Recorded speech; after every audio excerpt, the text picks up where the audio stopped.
All right. Well, good morning, aloha, and welcome to the final event in the series on Confronting Racial Injustice, Achieving Racial Equity in Hawaii. This series has been the work of the Judiciary's Committee on Equality and Access to the Courts, and I'd like to extend my sincere thanks for their hard work in creating these important events. Mahalo to committee chairs Judge Rebecca Copeland and Willie Bagasol, my colleagues Sabrina McKenna, Judge Sandra Sims, Dalen Heather, and everyone on the committee who worked tirelessly to make today's event and those that preceded it possible. I'd also like to thank Professor Troy Andrade and the Hawaiʻi State Bar Association Civic Education Committee and the Judiciary History Center for their assistance. This roundtable represents the culmination of a vibrant series of discussions on racial equity, but it is only the beginning of the work that lies ahead. We convened the first meeting on January 15th, Reverend Dr. Martin Luther King Jr.'s birthday. I spoke then about the urgency of listening to the voices that have been raised in the wake of the deaths of George Floyd and so many others, and the need to take action to confront the deeply rooted and systemic issues that challenge the fair administration of justice. The urgency has only increased since then. The horrific shootings in Atlanta in March were a stark reminder of the growing number of hate crimes against the Asian American and Pacific Islander communities during the pandemic. This series of forums shows Hawaii's commitment to action. We must build upon the momentum of the incredible discussions we have held since the first one on January 15th. The response has been amazing. Nearly 400 people joined that first event and hundreds more at each one thereafter. We need to synthesize the many good ideas that were advanced and formulate recommendations for action. That's why the presence of everyone here today is so important, and I thank you each for your commitment. Hawaii joins a national conversation. Just yesterday, President Biden signed into law a bill aimed at addressing the proliferation of hate crimes against the AAPI community during the pandemic, which was introduced by Hawaii Senator Mazie Hirono. As President Biden said, my message to all those who are hurting is, we see you. And the Congress had said, we see you. And we're committed to stop the hatred and the bias. State courts across the country are reflecting on the ways in which the justice system has perpetuated racial injustice in the past and are taking action to improve in the future. The Conference of Chief Justices issued a resolution in 2020 resolving to, quote, intensify efforts to combat racial prejudice within the justice system, both explicit and implicit, and to recommit to examine what systemic change is needed to make equality under the law an enduring reality for all. And states across the country have been taking steps to act on that mandate. The contours of the racial inequity faced by our community here in Hawaii look different in some ways than on the mainland. And for that reason, I am so grateful to each and every one of the speakers who have joined us during this series. Each of the presenters brought their unique perspective and critical insights about the local issues surrounding racial equity that we face here in Hawaii. Throughout the series, we've heard from experts and stakeholders in topics ranging from the Black Lives Matter movement in Hawaii to data and criminal justice, to civil rights and access to justice, to diversity and equity in the workplace. Mahalo to every panelist who contributed to these important conversations. The judiciary is committed to listening to those voices and heeding the call to action. That work has started on several fronts. We've taken some important steps by reforming bail and other aspects of our criminal justice system that may have disproportionate impacts, by training our judges and staff on how to recognize and address implicit bias, and by increasing access to our civil justice system. I'm grateful to our Access to Justice Commission and to everyone who's worked hard to improve our civil justice system. Indeed, just this week, the National Center for Access to Justice ranked Hawaii number 6 of the 50 states, plus Puerto Rico and the District of Columbia, for access to justice, based on 4 key policy areas: language access, attorney access, support for self-represented litigants, and disability access, where we were rated tied for first in the nation. This is an accomplishment to celebrate, although we still have much, much more work to do. Moreover, our legislature recently created a Criminal Justice Research Institute that will use data to identify inequity within the system, and we're very grateful for the legislature's support in that effort.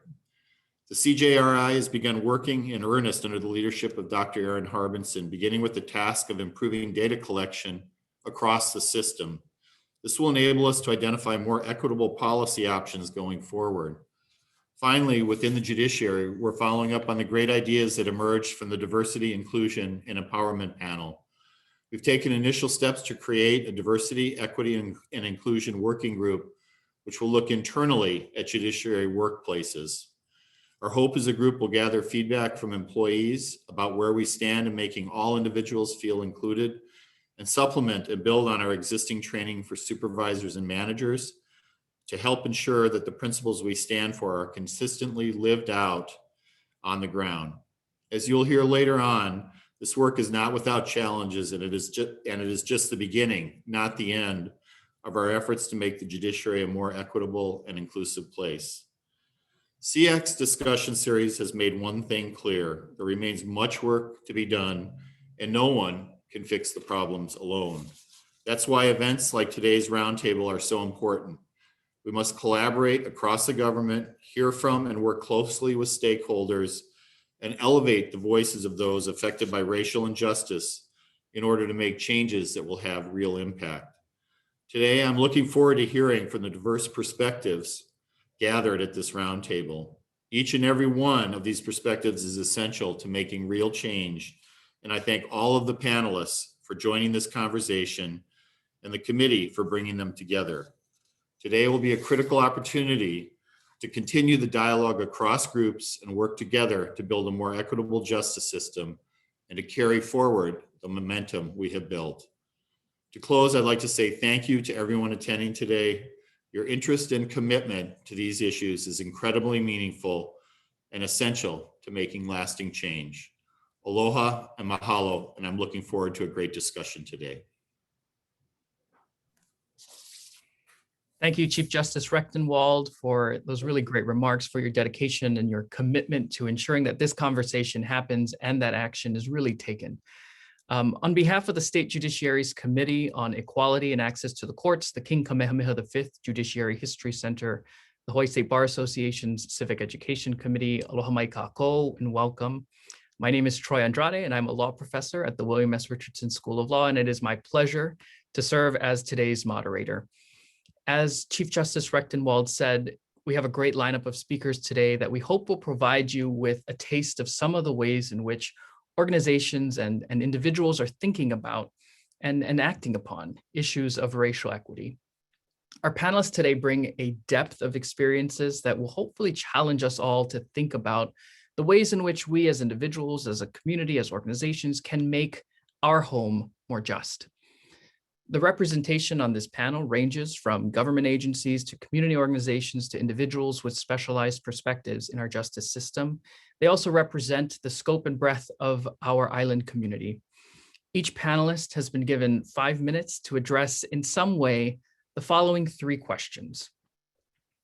First, in light of the momentum for change created by the events that happened last summer, some of your organizations have been engaged in conversations, programming, or reflections on how to achieve racial justice and end systemic inequities. From these undertakings, what lessons have you learned that you wish to share with all of us?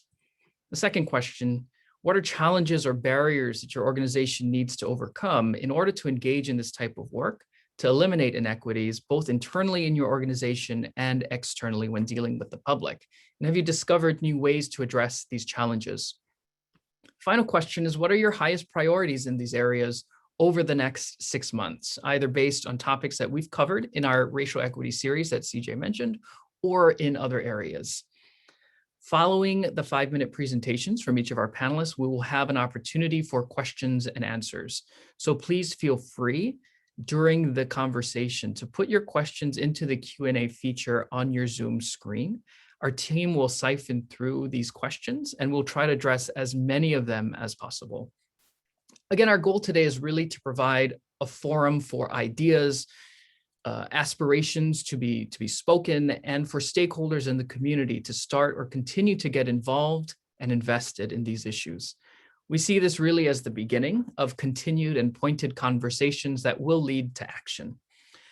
So, all that being said, let's get started with our panelists. And I'll note that I made the decision as the moderator to make to have our panelists speak in alphabetical order. And I will generally introduce each person, but we'll place a link in the chat to more information about either them or their organization.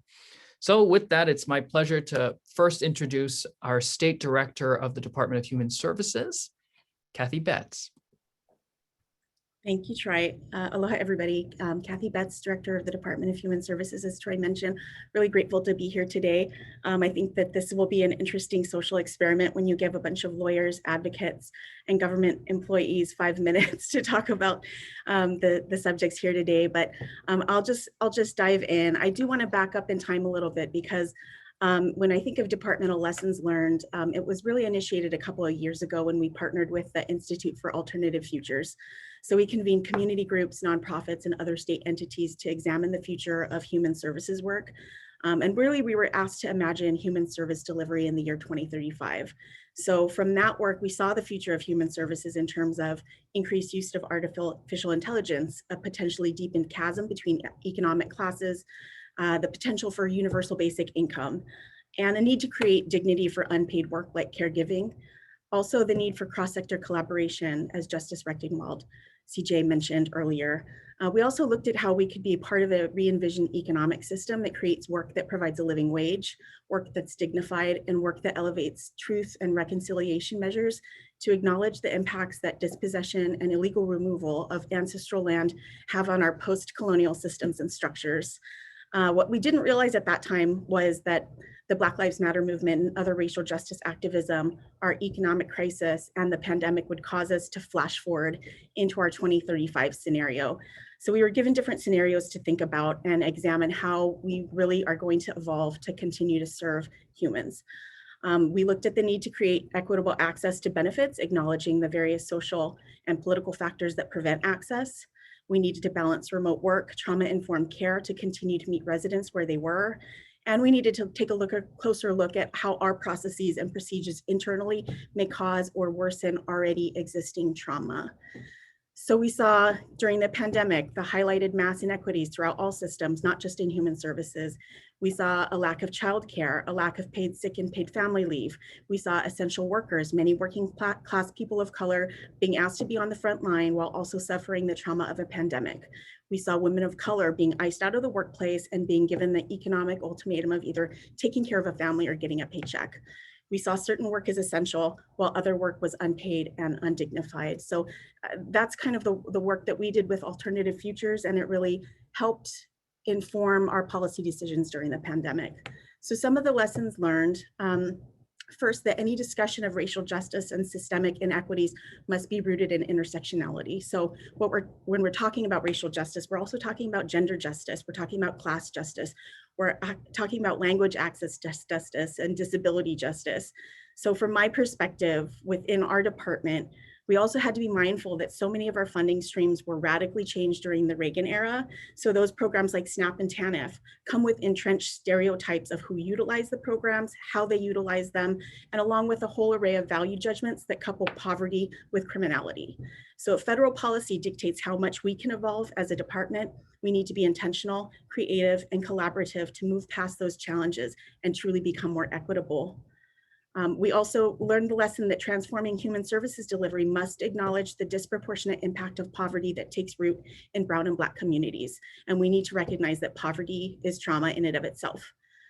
We also saw the need to disaggregate Native Hawaiian data from API data in order to better inform our policy and practice. We also realized that language access needs to be a primary consideration for all our communications and any kind of change in our business process redesign. We also saw the need to better serve our rural communities with access issues. And we need to consider a cultural and community approach versus an urban Oahu-centric approach. Finally, we learned that our residents and staff have families, so we need to uplift the fact that many of us are working families. Workplaces before had asked us to hide that reality, so we need to evolve to meet the needs of working families. Moving on to question 2, and I realize I'm talking really fast, but I want to make my 5-minute mark without getting scolded too much. Some of the challenges are embedding a trauma-informed care approach within the department, Also recognizing that we are vulnerable to another economic collapse because of our dependency on tourism and hospitality related services. So we asked questions of ourselves of how can we diversify the economy? Our clients are very vulnerable to swings in the economy, job changes, housing instability, food instability. So how do we create dignified work that values people? And how do we create work that supports working families and doesn't ask us to hide the fact that we're simultaneously caregiving? We also see a challenge in the housing eviction moratorium being lifted. So further housing instability for our residents, increased rent, et cetera. And also the capacity of our residents to deal with more stressors. I think we've all lived through a very traumatic year and a half. And so how do we ask not only our staff, but the people that we serve to deal with more stressors such as eviction, job loss, food and housing instability, navigating difficult government processes, lack of childcare, et cetera. Some of the barriers we saw were, lack of Wi-Fi in rural areas, access to resources, access to just being able to request assistance has been difficult. Moving on to question number 3. I'm going to check if I got flagged yet. Troy, am I good? Okay, good to go. All right. Highest priorities, embedding a trauma-informed care approach, recognizing that adverse childhood experiences like racism, like classism, like gender discrimination have long-term impact on health outcomes, as well as perceptions of fairness, legitimacy of law. These also impact their experiences with government. We need to increase community engagement. We also need to be able to meet families where they are. There's no cookie cutter approach to providing human services. And we also need to continue our IT modernization that's going to allow us greater and consistent access to our programs so that individuals are not further traumatized by our processes. We also need to continue to support the well-being of our workforce so they can continue to serve residents in need. As many of you know, we saw an exponential increase in the need for services during the last year. And so we need to really continue to support our workforce and the people that we serve. Thank you. Thank you so much, Kathy. We're now going to move to representing the Community Alliance on Prisons, Executive Director, and really a stalwart at the Capitol Building for those that are around the Capitol Building, Kat Brady.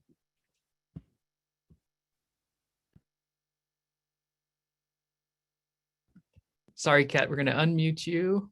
All right. Okay, there I am. Aloha, everybody, and thank you for being here.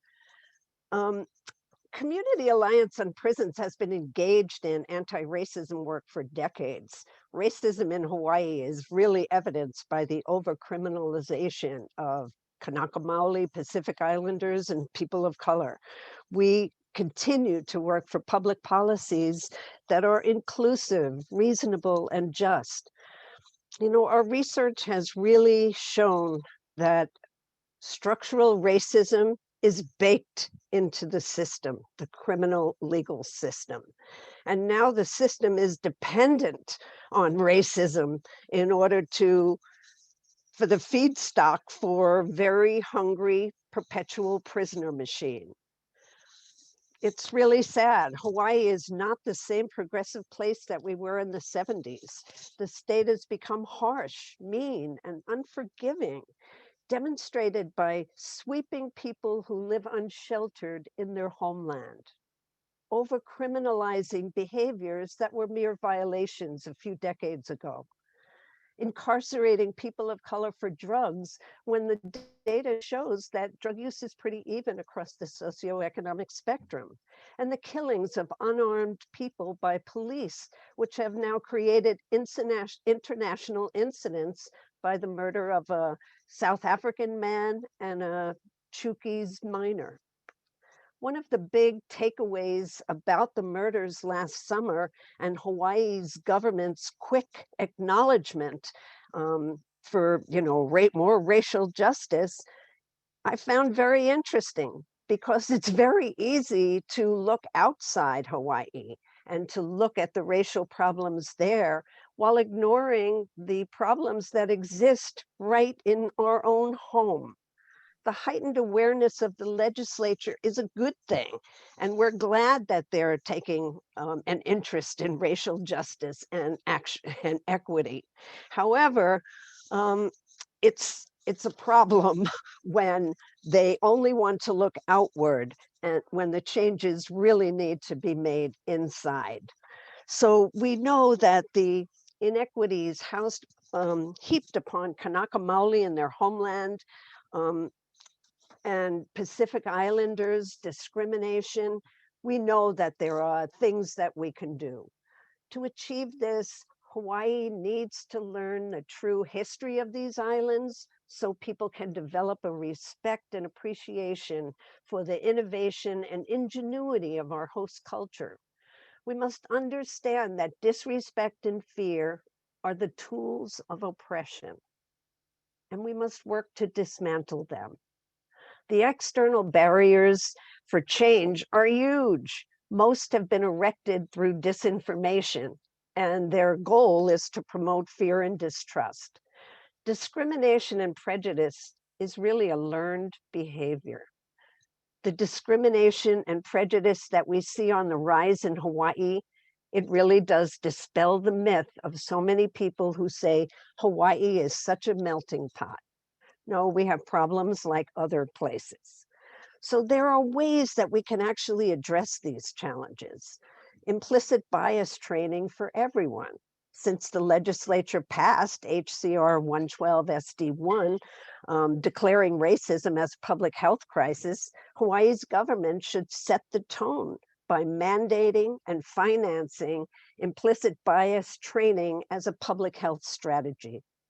Dr. Fauci said, "The pandemic exposed the undeniable effects of racism." Implicit bias training should be conducted in all public institutions and strongly encouraged in the private sector. And training community members in peace activities like understanding implicit bias across the Hawaiian archipelago would be a safe neighborhood strategy that builds community based on understanding and respect. The happenstance of your birth and ethnicity should not be a determinant for success. Yet we know that race has been weaponized in this regard. The plethora of voter suppression laws across the continental US, the white supremacy movement, and the hate speech so boldly and publicly shared is a call to action for all people of goodwill. We can change this. Stop the stigma attached to incarceration, not only for the individual, but for their loved ones as well. Oops, sorry about that. We know there are things that we can do. We can stop the stigma attached to incarceration, not only for the individual, but for their families as well. This kind of stigma prevents people from accessing the support that they need. Ho'okipa is one of our values. Let's remember that a welcome mat is much better than a keep out sign.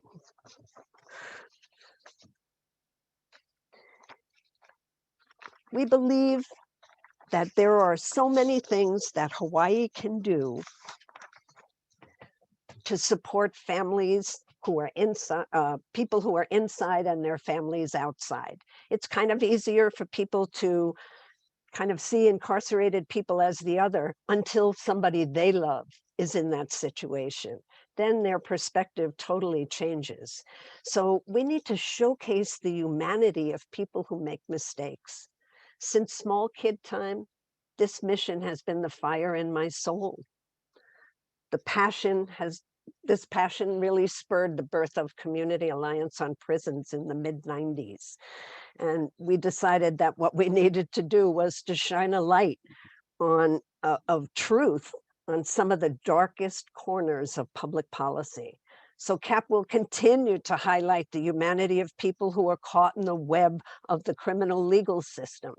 In 2020, 40% of the people that the state sent to jail reported living unsheltered. what we're doing is we're criminalizing poverty, which is one of the greatest violences. Poverty is a great violence. And that's also become the justification for building more human cages across Hawaii. I'm going to end with Dr. King. To paraphrase him, we have decided to stick with love.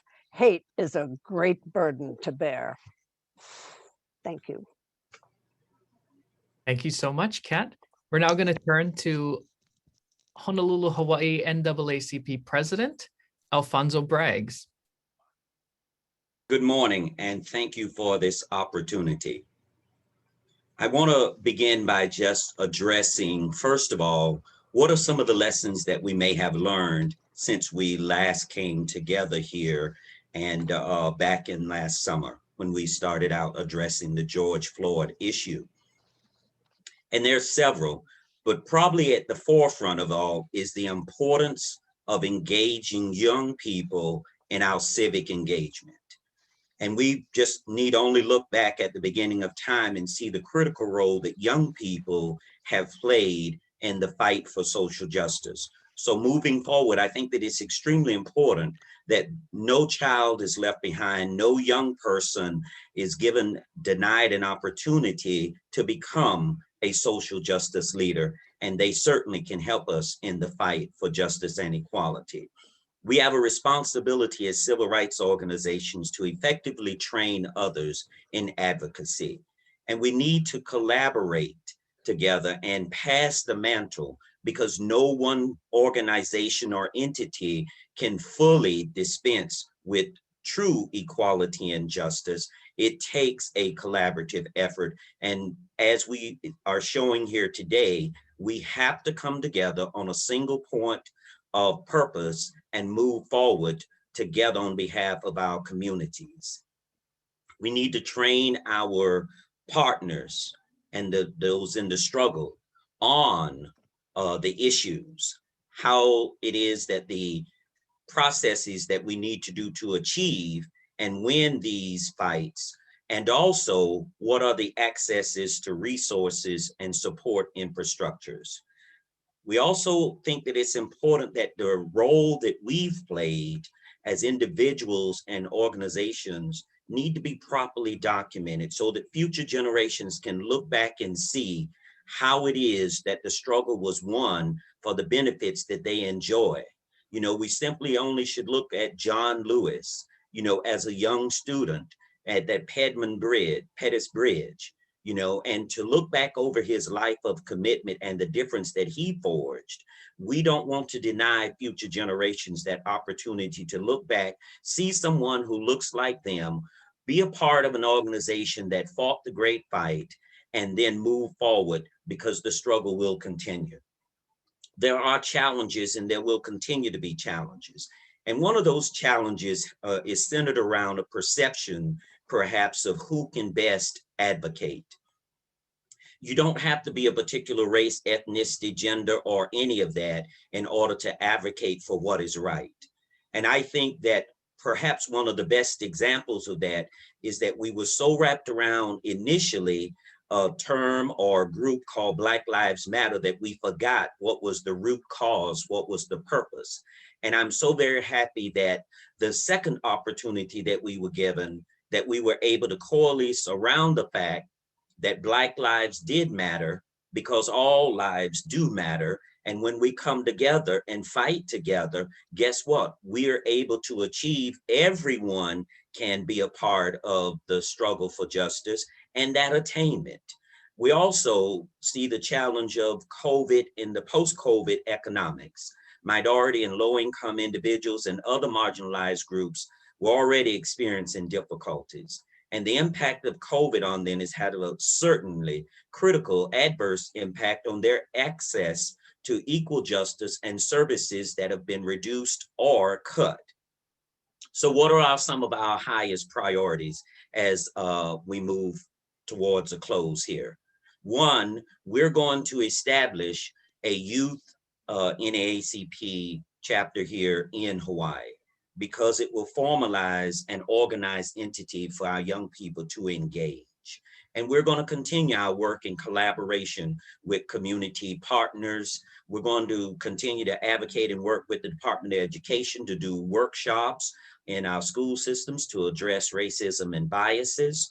And we're going to continue to meet and hold accountable leaders in law enforcement, such as the FBI, HPD, Department of Public Safety, work with our city council and state legislatures on reforms in policing, voting, prisons, and services. And we're going to work with our strategic partners to educate and empower our communities on new and innovative ways to achieve justice, such as not only the services and things that we got accustomed to in the COVID, but also in a post-COVID era, which of those infrastructure processes need to continue and the protocol to make sure that all of our people are fully represented. Thank you very much for the time. Thank you so much. We're now going to move on to retired police chief from Maui County, Tivoli Faumu.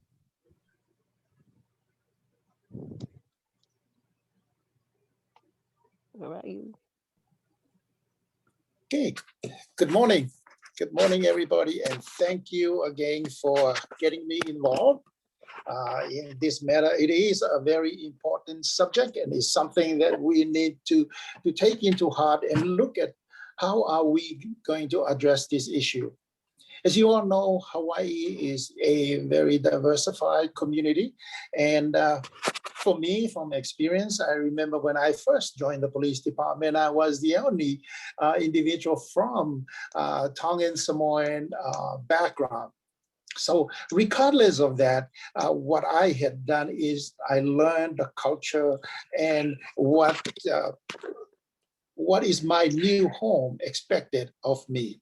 So lesson learned from what happened during the summer is when that incident happened, what I did, I sat down with my commanders and we had a conversation. First thing we do was review our policy, make sure that our policy is in place, is being updated, provide training, reality-based training, not just check the box. You can't do that, you know, even though the state of Hawaii, all 4 police departments are being accredited, but sometimes just checking the box to satisfy the requirement does not address the issue. So reality-based training. The other things that I was looking at is getting involved. I know the former speaker before me and most of the speakers prior to me is to get engaged. But in this case, we will need to get involved, meaning internal, meaning officers, employees. If you witness something that is not right, that is not according to our policy, you must have the courage to report it. And with that, we will change the culture of our organizations. We'll make sure that we change it. As you all know, for police officers, when we are called to a scene, most of the time, what we are looking at is who we are dealing with. There's a lot of things going on in our mind on how to address this. Whether it's a felony case or a misdemeanor case, we need to address the individual that we are talking to. And at times, I can say the high percentage of the contact we make with the public, it is not based on race or discrimination. It's usually based on addressing the individual that is calling us. The other thing we also look at is review our policy annually and make sure it's updated with the challenges that we are facing. How am I gonna deal with this? Again, as I mentioned to you, change the culture. You know, when I first got in the department, is if you are a junior officer, you just keep your mouth shut and you follow what the senior officers do. Well, it cannot happen. You need to get engaged. You need to get involved. As I mentioned to you, if there is any violation, you need to notify the officers, notify your supervisor to take appropriate action addressing those issues. The other thing too is documentation, documentation, and documentations. And that will help leaders like me review the profile and look at some of the issues on our employees who are out there. You can't just have a bad day and go out there and put it out on members of the public. You can't do that. You know, sometimes as you all know, we're human beings, and as a leader, you need to look at the roots of what is going on. I'll give you an example. I had an individual that always showed up to work late. You know, it was up to a point where the next action that I would do is to suspend him more than 15 days for just showing up to work late. So what I did, I reached out to the supervisor and I said, what is going on? Please look into this and see what we can do about it. Come to find out, he was going through a divorce, a custody battle, and he was struggling financially. And that's the reason why he always showing up to work late. He has some personal issue. So what we do as a leader is not to say, okay, well, now we know the problem, let's move on. No, we have to address the problem. We need to provide these individuals tools to help them accomplish. Before I retired, I haven't seen his name showing up as tardiness as far as showing up to work late and things like that. So supervisors must get involved. You don't just show up to work and clock in and tell everybody, okay, go out there, don't bother me, I'll call you when something happens. No, that is not. That doesn't happen. I hold my supervisors accountable.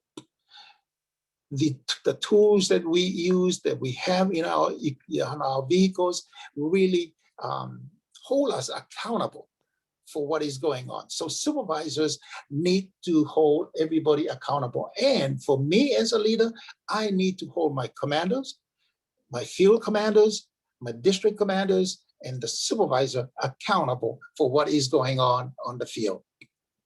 And of course, training. And everybody also talk about education. Before I left, we got a virtual training site for the department where we create reality incidents and an officer react to it.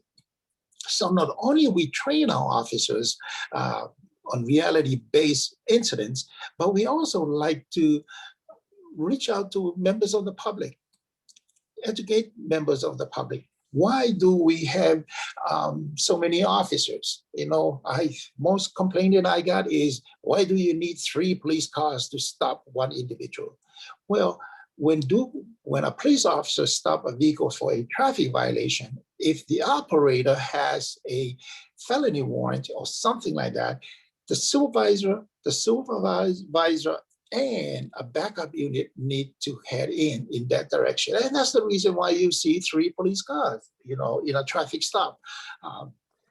Again, education. And I know most of you folks won't want to hear this is manpower. We need more officers. And I'm not saying let's create a police state. No, that's not what I'm talking about. See, when I first got in, our incidents, sometimes one officer can handle it. And if you call for a backup, everybody go, what's the matter? Tivo, you can't handle it? But now, same situations, you know, dealing with mentally ill, substance abuse, and other issues in the society. Sometimes you need 2 or 3 more officers to address those issues. Yes, it happened in Minnesota, and there were 4 of them, but none of them stepped in. None of them has the courage to step in and says, you know what, that is not right. The other thing too is, where is the supervisor? Where is the supervisor that should be involved in the beginning? In our policy, we always have incidents that will cite what type of course that you need to have a supervisor to respond to an incident. And it is very important. You don't just show up and collect a paycheck and just go home. We do hold our folks accountable for what is going on. And I did talk about working with the community. You know, we have, we're trying out something. We do have a mobile medical unit that we reach out to those that are unfortunate, unable to, they are houseless, and those consumers that we work with. You know, we go down to the Salvation Army, we go reach out to other areas, and we work with them. And we educate them, let them know that there are services that is available for them to use. Again, education on both part from the department and from the public. And through that way, you get to know the community. You know, the other thing we also are doing now is we use social media. You know, we put out things that we do. And, you know, the old ways was, why should we bother let them know what we do? No, it is nice to let members of the public, after all, taxpayers is our investors. You know, they are the one, and when I was the chief, I am responsible for every penny that is spent on what we do.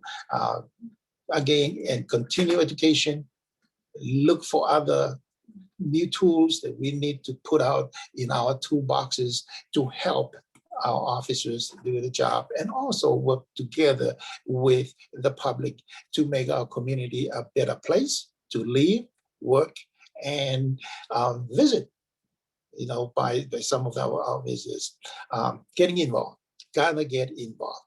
You know, that you just can't do that. And when I was a chief, I had my civic duty and I used to get involved in it, and I learned a lot from the private sector on how they run their business. And I took some of those and I applied it to what I did as a police chief. And with that, thank you for having me. Thank you. Thank you, Chief Faumu. We're now going to move to Dr. Kemi Glenn, the Executive Director of the Popolo Project.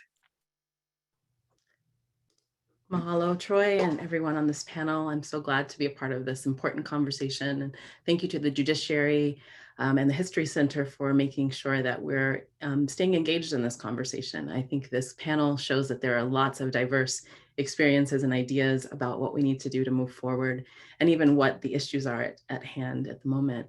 At the Popolo Project, we are essentially a small community organization who is inviting our community to join us in asking some very simple questions, simple yet profound questions, I believe. Those questions are, what does it mean to be here in this place? What are our responsibilities to each other? And what is the truth of how Hawaii has gotten to where we are now? And what will it mean for us to imagine a just future together? Of course, running an organization that looks at a very small segment of our community, our Black community here is around 2 to 3% of the total resident population. This last year has brought out a lot of important lessons, especially around the momentum for talking about race and justice here in Hawaii in different terms. This is a long-standing conversation, and I appreciate Alfonso reminding us that people have been involved in this conversation for some time, and it's always important culturally and strategically to acknowledge that there are many people who have laid the path before us. One lesson that has been really stark for me, and I think really important as we move forward, is thinking about how visibility can be a boon or a liability. And especially without context or relationships, our proximities in a place like Hawaii, where there is incredible diversity and people from all over the world have found their homes here, and kind of overlaying on the experiences of Indigenous people here, without actually being able to reckon with our history and the real day-to-day realities of our experiences here, our proximities can be perceived as antagonisms, and they can put us at risk. And so as we think about Hawaii and think about what the actual opportunities are when we talk about race here, we have to think about things that manifested in the recent police killings here in Honolulu, thinking about the connections between incarceration rates for Black people in North America, but also in places like Australia across the Pacific, and how that connects with what we see for Pacific Islanders here in Hawaii. including Kanaka Maoli. I do think that Hawaii has something important to show the rest of the world about the limits of society stratified by concepts of race. But one of the lessons learned from this last year is that we have to get clear as a community on what we might be able to offer. Hawaii is not necessarily a racial utopia. I think a number of the comments offered today help us understand that a little bit more. And we need to know that as we offer some kind of perspective from this place, that might require us to ask questions of ourselves in a different way. So what part of that means is that we have to understand that we are having more conversations like this one today. This is a stepping stone. Having these conversations is not the be all end all of making change. And I'm grateful to be on this panel with so many change makers who have been doing this work for so long and in different sectors of our community. One thing that I'm thinking about recently is the ways that we talk about our experiences here. And a recent example of that is a National Geographic article that was put out by local journalists Marie Hobro and Imani Altemus-Williams, kind of exploding the notion of Hawaii as a racial paradise. And they have a larger project that they've invested in, highlighting the voices of Kanaka Maoli, Micronesian people, Black people, Filipinos, and others who have experiences of race that are not often a part of these larger conversations. And it's important to have these kinds of platforms in learning about what last year has taught us, because they allow us to understand how culture helps us grease the wheel for justice. And when we talk about culture, we're not just talking about the words we use or the clothes we wear, but essentially the operating systems that all of our interactions run on, all of our institutions that are fueled by our values and our concepts of the world. And those are deeply wired, but I think the last year has taught us that those can change. We've seen tremendous change in the context and understanding of what is possible in terms of seeking racial justice. Challenges, certainly for my organization, one of the challenges with such a small community that we are working in is the perception of Black people in Hawaii as perpetual foreigners, and trying to undo some of that. Thinking about how anti-Blackness fuels that concept, and anti-Blackness being not just an aversion to people of African descent, but the ways that those notions created over many centuries have come to Hawaii and impact other people, whether they're of African descent or not. And it's really important to understand that the visibility that some of us in our community have to deal with doesn't always keep us safe. It's important that as people say that race is not an issue in Hawaii, that we push back on that and we actually center the voices and the expertise of people who are living those experiences. So for us in a small organization like the Popolo Project, our priorities in the next 6 months and beyond are to invest in relationships, not just mobilizing conversations and shifting how we recognize the boundaries of community, but also how we recontextualize the expertise and who we need to be listening to.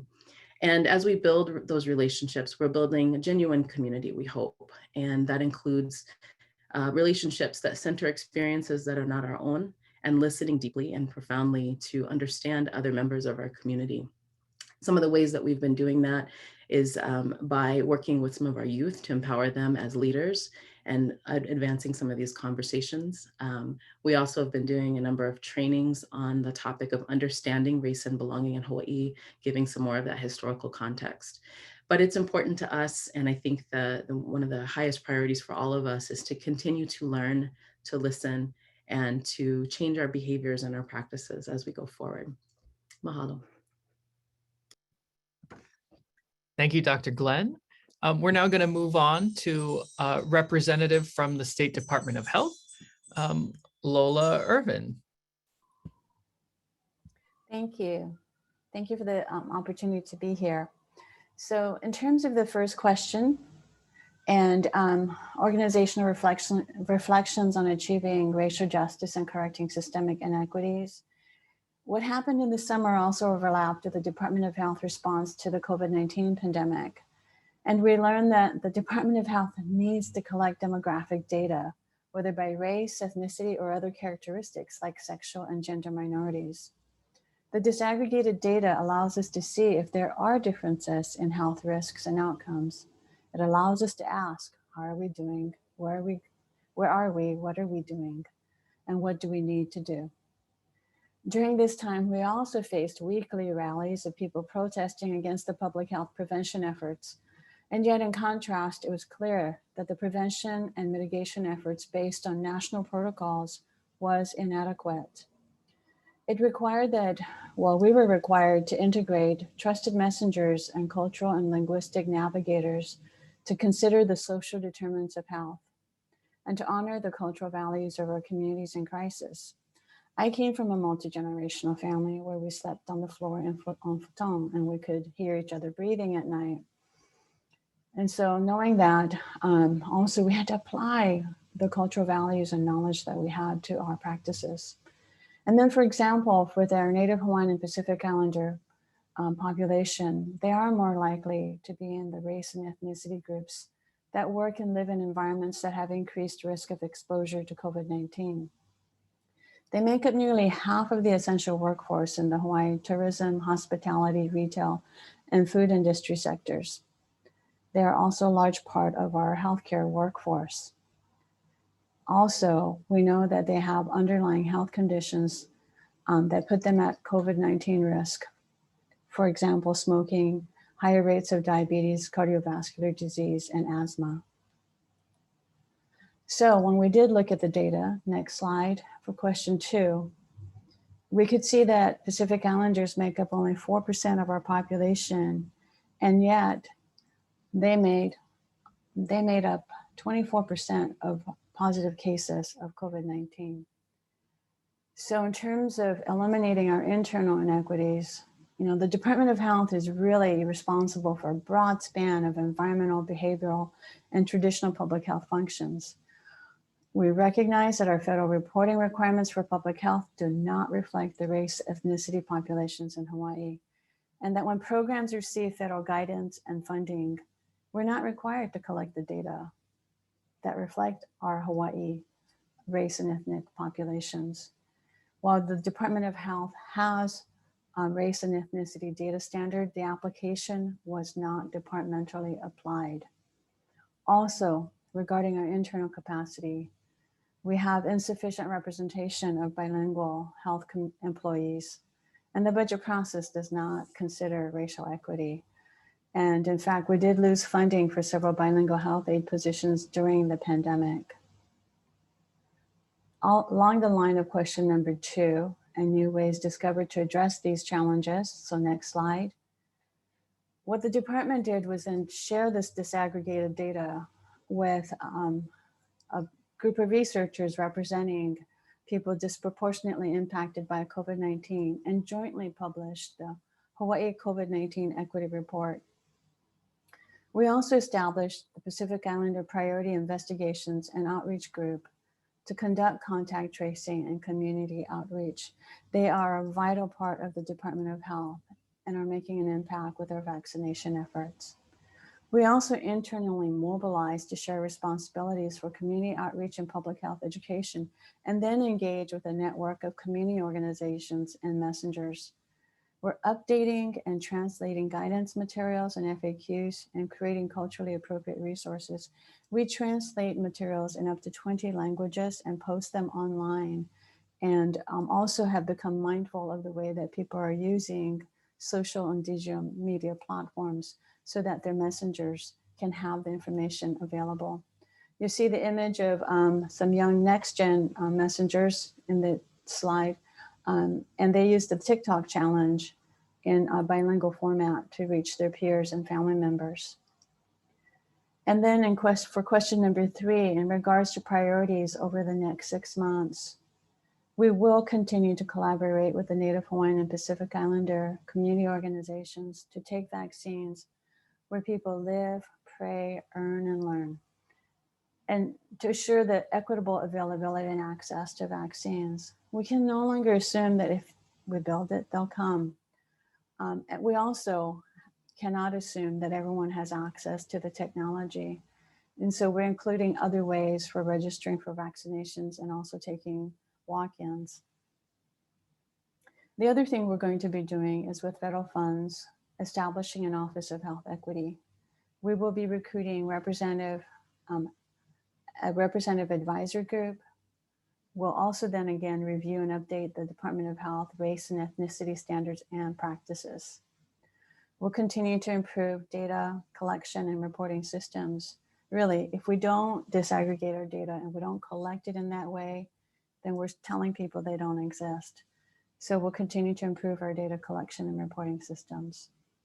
We'll also assess our existing internal policies to assure health and racial equity and make adjustments.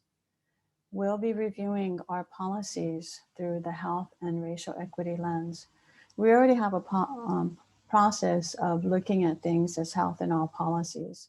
But there are also unintended consequences that can happen. So for example, in terms of some of our prevention and possession laws for tobacco possession, 42% of Native Hawaiian students reported in 2019 that they use e-cigarettes. So if 42% of Native Hawaiian students are vaping, then there's a power dynamic, and we do not want to penalize our Native Hawaiian students when the commercial promotion of highly addictive and attractive substances are widely available. And we don't want to encourage then the police and youth interaction and also end up with youth who have a record and then suppress their ability to continue their education and to get higher education if they've got a record. We'll continue to also engage with Native Hawaiian and Pacific Islander organizations on things like our built environment and policy change initiatives, and rely on them also to lead the charge as we discuss how do we design a Hawaii where it's walkable, where the health promoting activities are the default and the easy choice. So thank you very much for the opportunity to present today. Thank you so much. We appreciate your mana'o. Next, we're going to move to Policy Advocate from the Office of Hawaiian Affairs, Nina Key. Hi, everybody. It's really such an honor to be here, and I thank you so much for your time for this important conversation. I think when we start talking about racial inequity, it's really important to acknowledge and understand, and question why do these inherently racist systems exist? And it exists because it was created by colonizing inherently white supremacists during the time of the overthrow, where they implemented these policies and institutions specifically and purposefully to disenfranchise and disempower Native Hawaiians and people of color at that time, really. And when we kind of set up the political environment of that time, we not only have institutions that disempower and disenfranchise, that were specifically made to disempower Native Hawaiians, but if we look at the players, we have these colonizing white supremacists in power. And then we have Native Hawaiians who are not only going through, losing their government and their aina, their land, but also kind of going through a cultural identity crisis. At that time, their culture was being destroyed, and it was taught that being Hawaiian was bad. We weren't allowed to speak our language. We weren't allowed to practice our culture and traditions because it was seen as unchristian. And so, fast forward nearly 130 years, we have what we're currently in. And so we still have a lot of these same institutions that was created specifically to disempower not only Native Hawaiians, but also you see the plantation workers as well, people of color. But instead of having people in power that were colonizers, that are colonizers and white supremacists, we have people with this colonial sentiment. And I'll talk more about that in a little bit. But we also have Native Hawaiian and people of color, Native Hawaiians who have to deal with not only the implicit biases, and people of color who have to deal with these implicit biases every day, but in addition, the generational trauma, the generational hurt that was passed on from our kupuna. And it kind of leads me to my next point of one of our biggest barriers that OHA really had in general is kind of just dismantling and deconstructing this colonial sentiment while we're trying to protect what little Native Hawaiians have left. And when I talk about the colonial sentiment, I'm talking about the narrative of like, why are Hawaiians still mad? Why should we care? That happened so long ago. And it's kind of funny, there's actually a phenomena that occurs where people stop listening and essentially stop caring for issues that don't really affect them.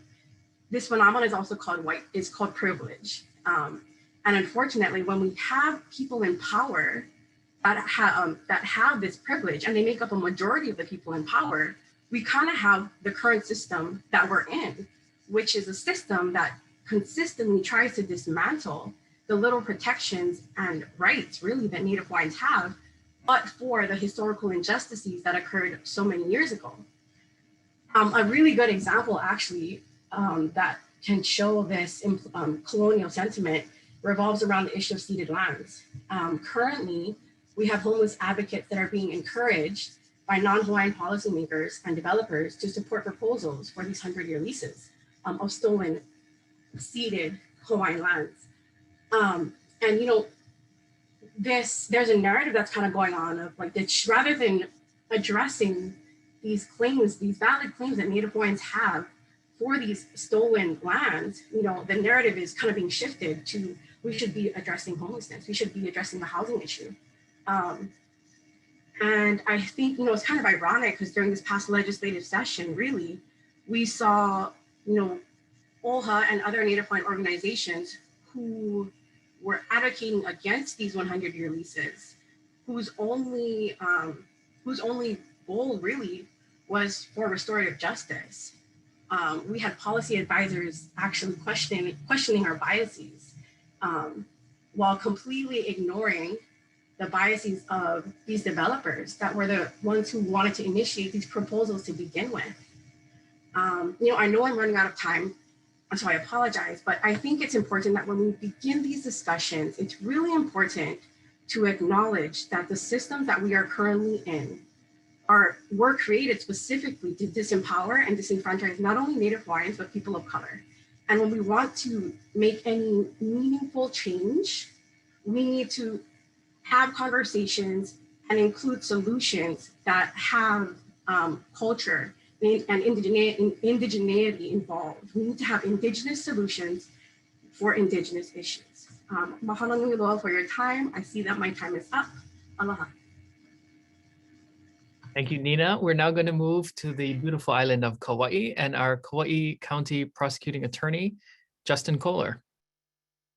Aloha, everyone, and thank you, Professor Andrade, for inviting me to be a part of this group today. I've known and worked with some of these folks for more than a decade now, and others just meeting now. And it's a really wonderful group and a great discussion so far.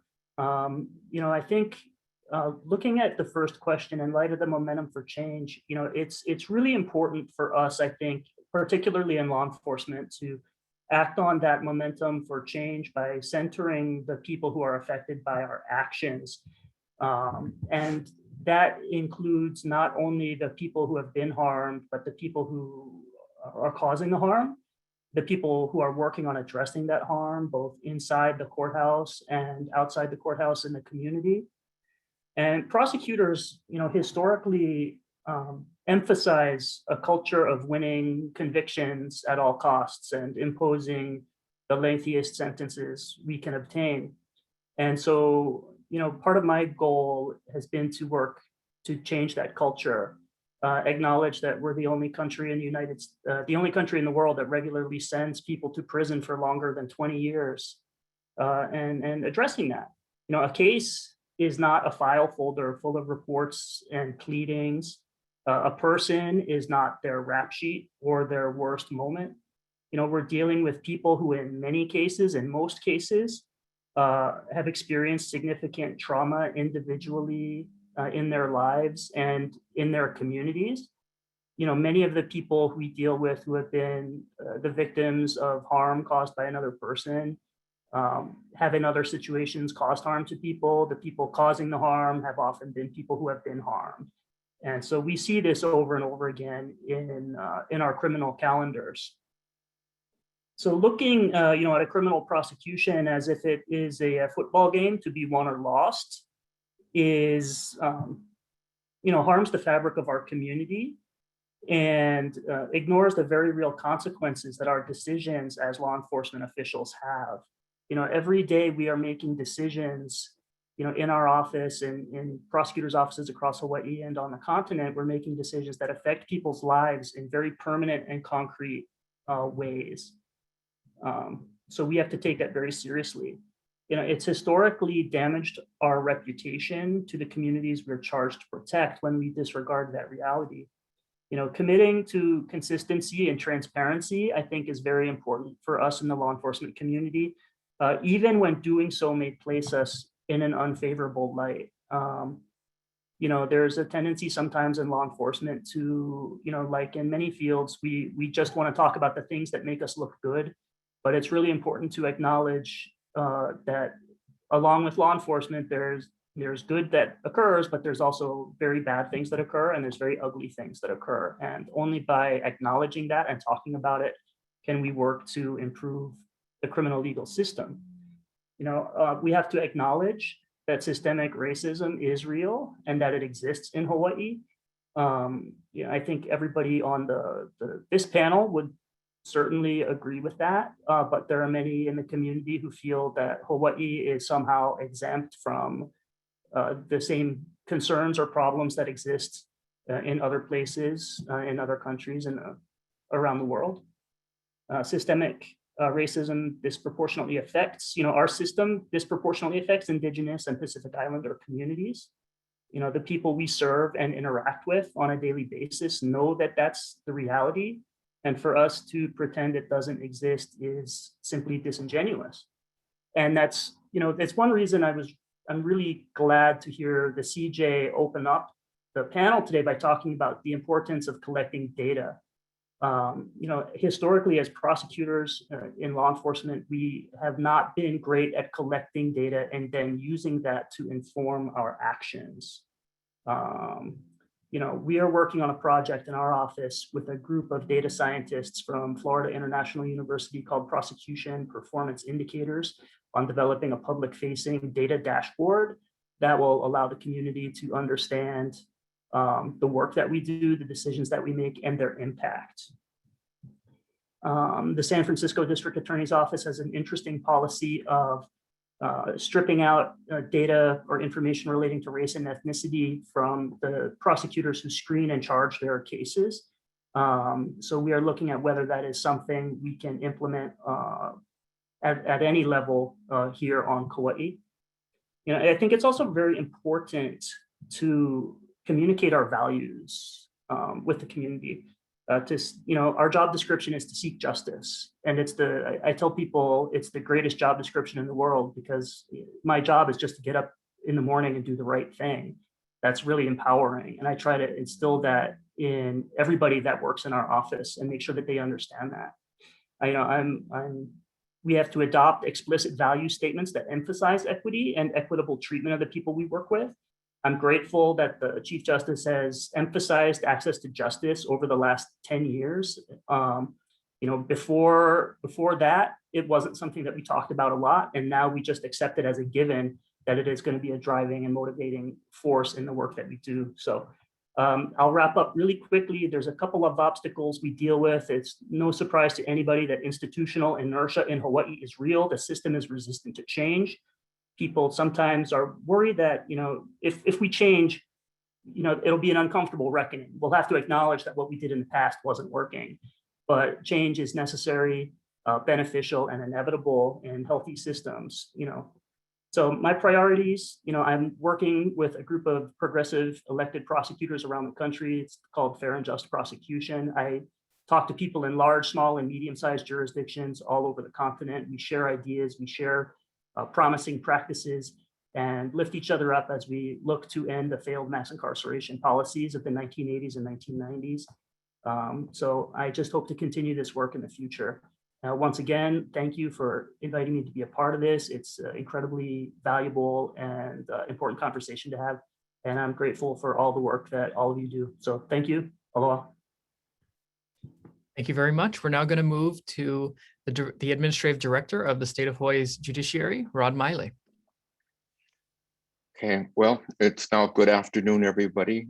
My name is Rod Miley. I'm the Administrative Director of the Courts. For question number one,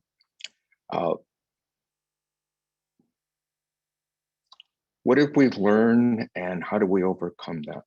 I think the first thing is leadership. And we have the extraordinary privilege of having Chief Justice Rectenwald be our guiding force. I know it might sound simplistic, but if you don't have a leader whose vision is clear and whose support is, systemic, you can't have change. What you have is a series of projects or pilot programs that seem to address issues at the time, but you don't have a way of finding your way forward. And we're really fortunate to have CJ Rechtenwald, who has been very clear in his vision. When these issues first kind of gained national prominence back in June of 2020, it was a time that all of us felt a need to do something. And part of that was, I think what it brought to light is being well-intentioned is not enough. It's not enough to want to help. What are the issues? And becoming informed was really critical. And through a series of these discussions under CJ's leadership, we've had a much better understanding of the entire spectrum of issues. And we know at the same time we have our own issues that are unique to Hawaii, which aren't part of the national dialogue. We have Native Hawaiian issues, we have our Pacific Islanders, and their needs are as compelling as all the other needs that are in the national media.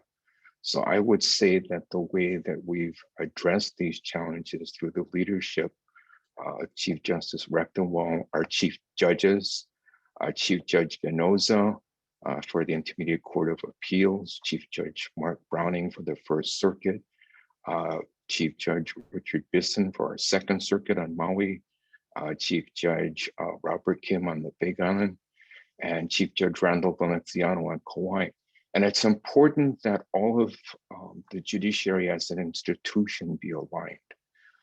I can't get into specific cases because unlike some of the other participants today, the judiciary is formal in the way they have to address legal rights.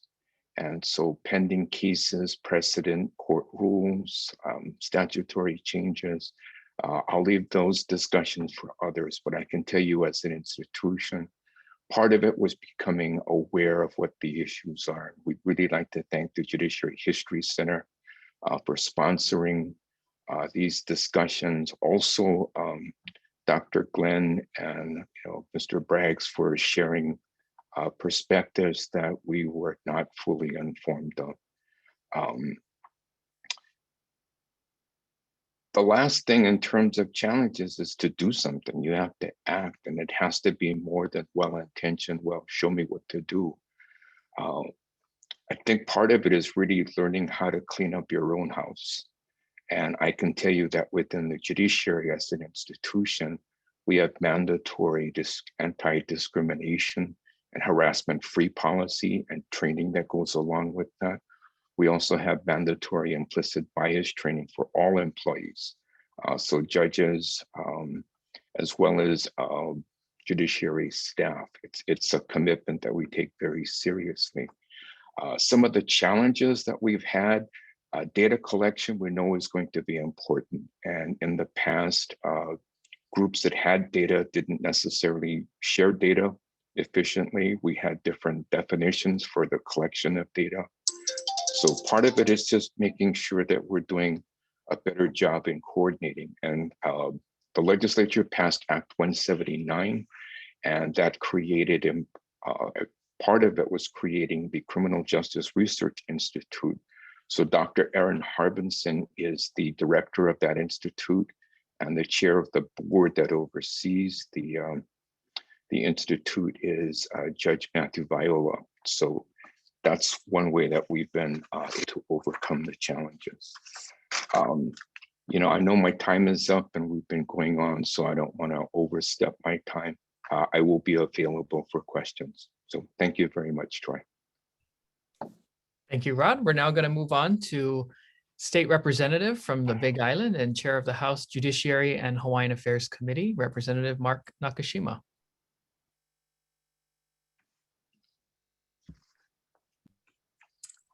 Hi, good afternoon, Troy. thank you very much for this opportunity to speak. This has been my first year as chair of the Judiciary and Hawaii Affairs Committee, so I'm kind of a newcomer to the subject area. But I'm really here more to listen than to speak. However, one of my first briefings this year was by Ekolu Meanui, who had commissioned a grad student to investigate the issues of a criminal justice system that seeks to heal, empower individuals, ohanas, and communities. Out of that study, data was identified that appeared was apparently disaggregated and did not actually collect ethnic identity in a serious way. And they also found that the programming for prisoners across the prison system was done really by facility to facility as supported by the wardens, as opposed to having a system-wide program of training and opportunities to present rehabilitation and provide tools to the inmates to equip them to succeed in society upon release, as opposed to just simply serving their time out in the prison. And so, these are concerns that we have, because we see the statistics on recidivism and the number of prisoners that just kind of go through the system, come out, and go right back in. And so, the lack of a program of cultural and educational program not being consistently or regularly available on a regular basis across the prison system is a concern, and something that I believe that we need to investigate further. I'm now delving into the Concurrent Resolution 85 Task Force on Prison Reform, which prepared a report a few years ago. And some of these things have been implemented, but I think we need to have a more serious discussion in terms of what other kinds of changes can be made to ensure that the prison system really rehabilitates the people going through it, as opposed to just being a holding place for them to stay, serve their time, and then eventually return. And we need to find a way to break that process, and provide an opportunity for those going through the system to be really rehabilitated and provided the training they need to really successfully operate within the community as a whole. So with that, I will stop there and look forward to hearing the other comments from the other participants. Thank you. Thank you, Representative Nakashima. We're now going to move to the chair of the Correctional System Oversight Commission, Mark Patterson.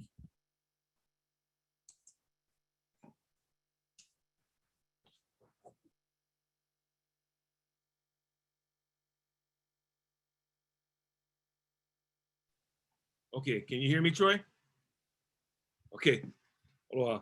I'm gonna start my timer here.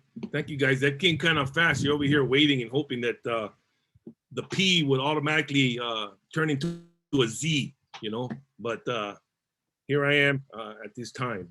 So, wow. Thank you everyone before who I've heard from A to P. Great stuff. a lot of writing and rewriting as I'm taking notes and listening to the perspectives that you bring from your different agencies. Thank you, Chief Justice Reckenwald, for your words and for the invitation to be here. I really appreciate the opportunity. In the many hats that I wear, I'm here as the chair of the Hawaiʻi State Correctional System Oversight Commission. And just to dive in real quick,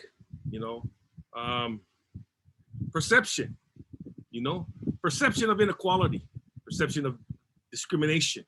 Yeah, we truly need to understand what the perception in Hawaii is and what lenses are we going to choose to look through when we try and define the issues that are occurring in our state systems and in our communities. We can get overburdened with our news, our media, with the issues of the national level. And for many of us in the Native Hawaiian community, those are issues that have been with us for a long time. Yeah, they're nothing new. Yeah, so it's really understanding that there are issues here that have been here for at least 100 years that we are already aware of that nobody else seems to be aware of. And that's just plain fact truth that I speak in that nature. Yeah, as I move forward in my my presentation, understanding perception of inequality. Yeah, and from what lens are you looking at it? Yeah, because truly, once we find out what has already been going on here in Hawaii, then we need to recognize the fact of who's accountable and how do we hold people accountable. Is it one particular part of government or organizations? I'll venture to say at this time, I think everybody in Hawaii has accountability for the racial inequalities that are occurring today in the state of Hawaii. When I talk about accountability, it's recognizing the fact that there is a problem. Yeah, that there is systemic or structural racism that exists in Hawaii. And part of that accountability is understanding that it has always existed. Okay, and from the perception of the hat I'm wearing today, when you look at the Department of Public Safety and its purpose in the state of Hawaii in housing our most violent criminals, we need to understand that public safety today is merely a dumping grounds of failed interventions of other state agencies. When we no longer know what to do with an individual, they're placed, because of their crimes, of course, that's the catch-all, into our criminal justice system. And when we have failed interventions, it normally narrows down to specific ethnic groups. Okay, and we can all say in Hawaii, and everybody knows these ethnic groups are situated in geographical locations, yeah, that every island knows where they are. Okay, and so taking accountability will recognize what everybody already knows. Yeah, taking accountability from a high level of leadership is what I'm going to move into next. Yeah, data is important. I believe I'm making decisions and sound decisions on data that can be collected. Data, especially if we look at our law enforcement agencies, are difficult to collect, basically because systems are so far behind in technology. Yeah, we have failed to upkeep many of our abilities technological to collect the data that's important to managing our programs. Yeah, so that's key. But what's the thing that bugs me most about data that's taken to the legislative level is real intentional accountability on the state agencies by the legislative leadership on what they're doing. You could take billions of dollars to human service, billions of dollars to DOH. We all know that there's issues with the Native Hawaiian communities. And when you look at the statistics that they provide year after year, decade after decade, the numbers never really change. So where is the intentional accountability? I said, why are we giving you money if numbers are not improving?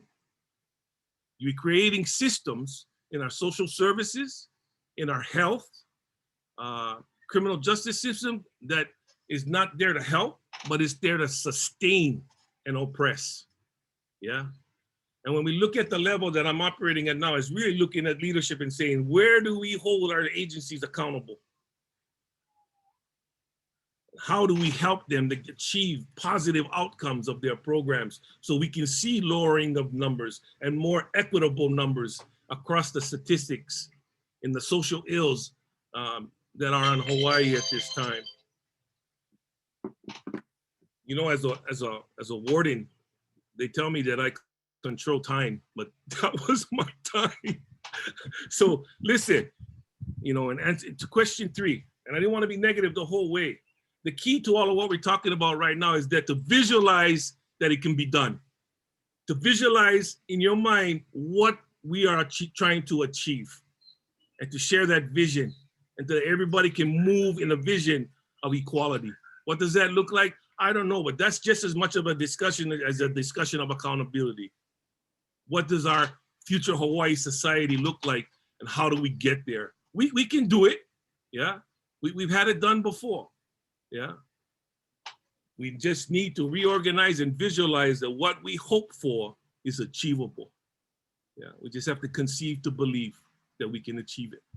Thank you. Mahalo. We're now going to move on to a partner at McDermott, Will and Emery LLP and a former U.S. attorney for the District of Hawaii, Mr. Kenji Price. Thank you for the introduction, Troy, and thank you all for having me.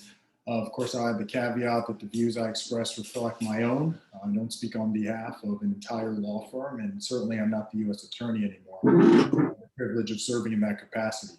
I'll be fairly brief here. Not being in a leadership position in Hawaii right now, I'll just share some overall observations, a couple of them more at the high level and more of a mindset that I hope will inform this discussion. Also going later in the program, I have the benefit of listening to all the thoughtful comments by all of our other speakers and then latching on to some of them. One that really resonated with me was what Mr. Alfonso Bragg said in his first initial comment, and that is about investing in our young people. And what I mean by that specifically is just developing when they're in that tender age where they're forming their opinions about the world as it exists. I think what's indispensable is ensuring that they understand where we've come from as a country and as a community, because that informs the lens through which people see what happens in our criminal justice system and elsewhere.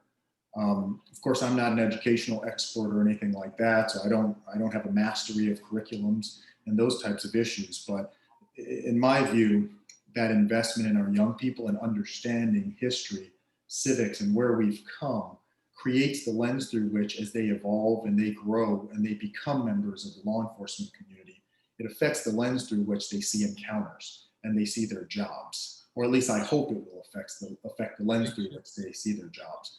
And to me, that's indispensable because I think in tackling some of these challenging issues, the perspective may inform the outcome or the action taken. So I'm just a strong proponent of the development of young people, how they think about problems, what they understand about where we've come and where we are and what the future should look like. So I just want to echo what Mr. Bragg said on that front. The second comment is more of the mindset that I'll share that I hope resonates with some in the audience. And that's a mindset of understanding that in the law enforcement community in particular, there is institutional authority that derives from the law. We all are aware of that. Many of you are lawyers, I suspect, on this call. But all the law creates is essentially a floor for activity and for lawful behavior. Beyond what the law requires and the authority that the law grants law enforcement, is this notion of public trust.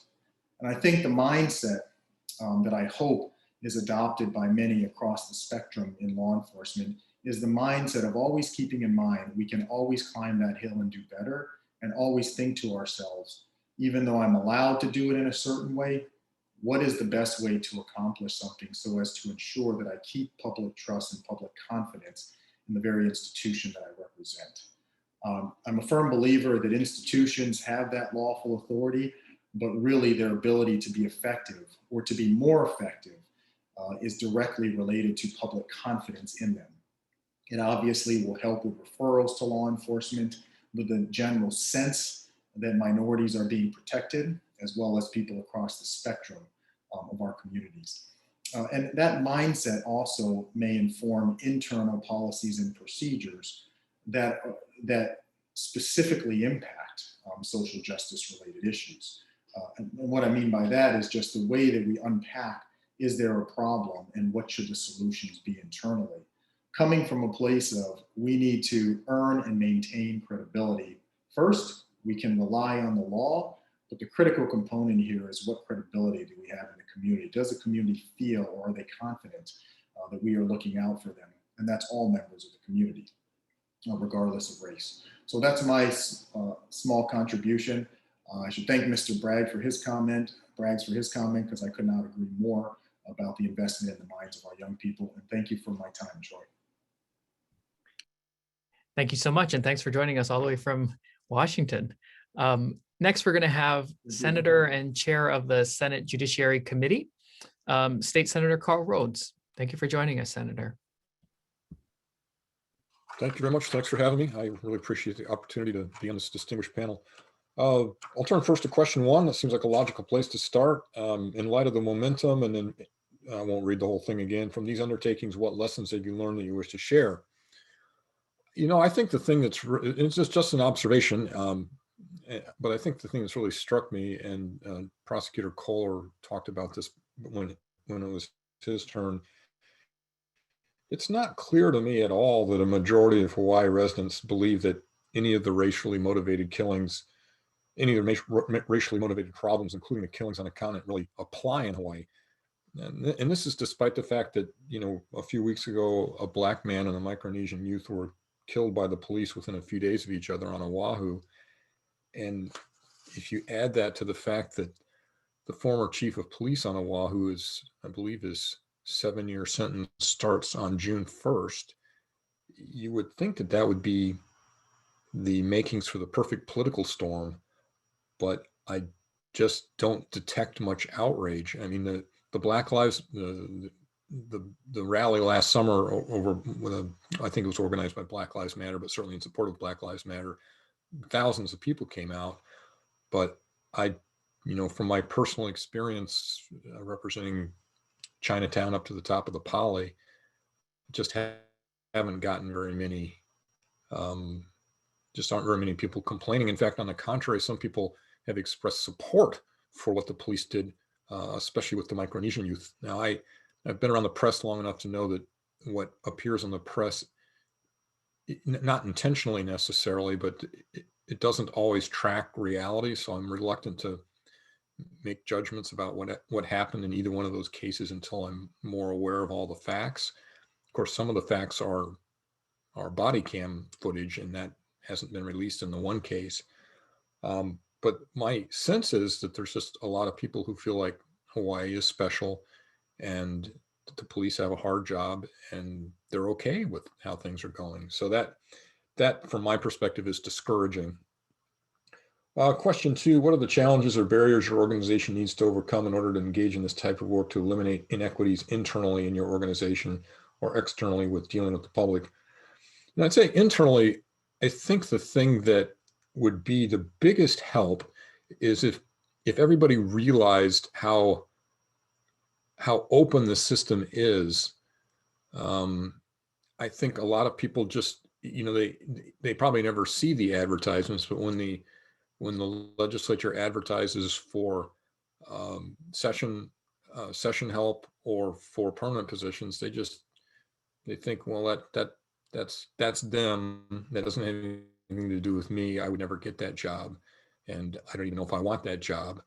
But I think if people applied from all walks of life, they might be surprised how easy it is to break in at the Capitol, especially at the staff level, which a lot of you realize how important staff is. Basically, the body couldn't function without them, but and they wield a lot of power in many respects. But it's disappointing that you don't see more people applying for the jobs where there is authority. Just as an example, for one of my an office manager I had for about 7 years. When I hired him, he didn't have a college degree, and his parents ran a lei stand in Chinatown. Well, he turned out to be one of the best hires I ever had, and he stayed with me a long time and did a lot of hard work for me and for the community. But if more people like him would apply, I think you'd have there'd be more voices at the table that really need to be at the table. Have you discovered new ways to address these challenges? The short answer is no, I haven't. If I had, there's a whole host of issues that I would like to see progress on, but trying to engage people, even in things that are clearly unjust, is really hard to do for some reason. And if someone figures that one out, I would like to know, because it's not just racial justice issues where lack of engagement is an issue. It's pretty much across the board. So question 3, what are your highest priorities in these areas over the next 6 months? I would probably say the next year, because we don't go back into regular session until next January. No-knock warrants is still, I think, should be limited or banned completely. I think we really do need to look at qualified immunity for police officers. It doesn't mean I'm not trying to imply that all police officers are bad people, but there is a small percentage of them that are, as there are in most professions, and I'm not sure that they should have the legal immunities that they have at this point. I think it's something we need to look at. And I also think we need to try to change the culture of police departments so that it's not the rally around the guy in blue. It needs to be rally around or rally against those who are breaking the law, in whether that's a police officer or not. And I represent Chinatown. I live in Chinatown, and crime is a big problem in my district. And we need and want. I agree with the chief of police that we need more police officers. They need to get up to the level that they're supposed to be at. But police officers of all people should know what the law is, and that they shouldn't be able to break it with impunity. I will stop there. Thank you very much. Thank you, Senator Rhodes. We are now going to head to hear from the State Office of the Public Defender. And for that, we're going to have Deputy Public Defender T. Ta'ase. Alofa lava. To answer the first question, the most significant undertaking our office was involved with was supporting bail reform, specifically SB 1260, which I believe was introduced by Senator Rhodes, a bill that aimed to eliminate cash bail for low-level nonviolent offenses that do not create a risk to public safety. This was a joint effort with Correctional Oversight, OHA, the ACLU, and other stakeholders who saw the great societal problems created by mass incarceration and jail overcrowding. The lessons we learned are similar to what was discussed in the panel on implicit bias training. That is, unless those in power, those with actual discretion, are willing to acknowledge there is a problem and are willing to enact meaningful change, it is going to be very difficult to change anything at all. We were disappointed and disheartened that despite overwhelming support from community groups, the Kauai prosecutor, Justin Kohler, and private citizens, the bill died due in large part to opposition from the Attorney General and prosecuting attorneys from multiple islands. That experience left us to question what really is the point as stakeholders of working with other stakeholders when our efforts can be easily halted by those in power who exercise their discretion to disenfranchise the powerless. Another effort our office undertook was trying to open a dialogue with HPD about policing.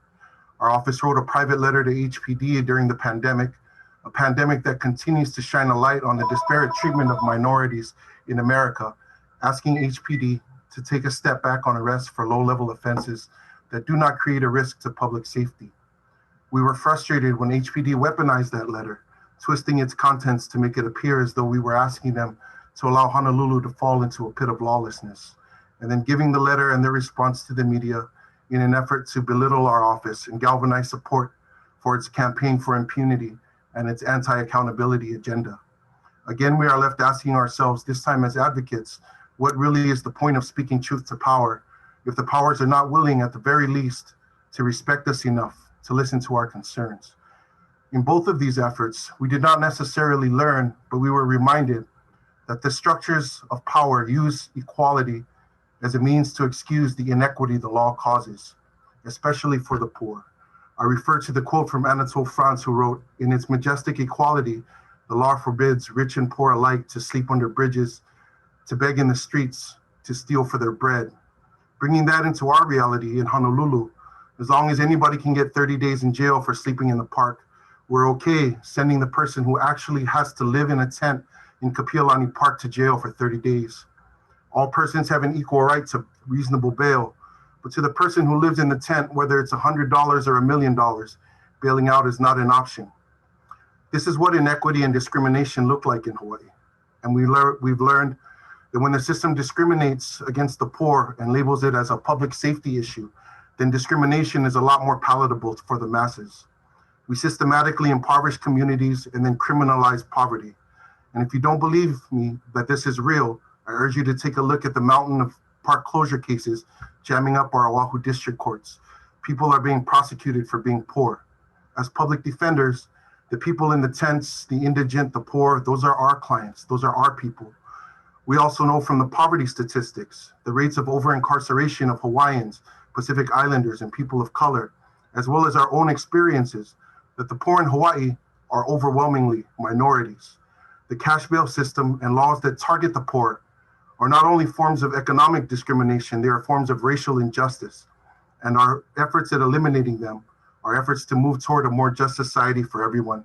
And that work is too important to abandon. So in skipping ahead to question 3, our priorities in the next 6 months are to double down on our efforts with OHA, the ACLU, the Community Alliance on Prisons, and others, because while the lessons and reminders of the past year have been disappointing and frustrating, we remember that social justice has only been ever been achieved through groups of like-minded people coming together and working hard toward a common goal and common good.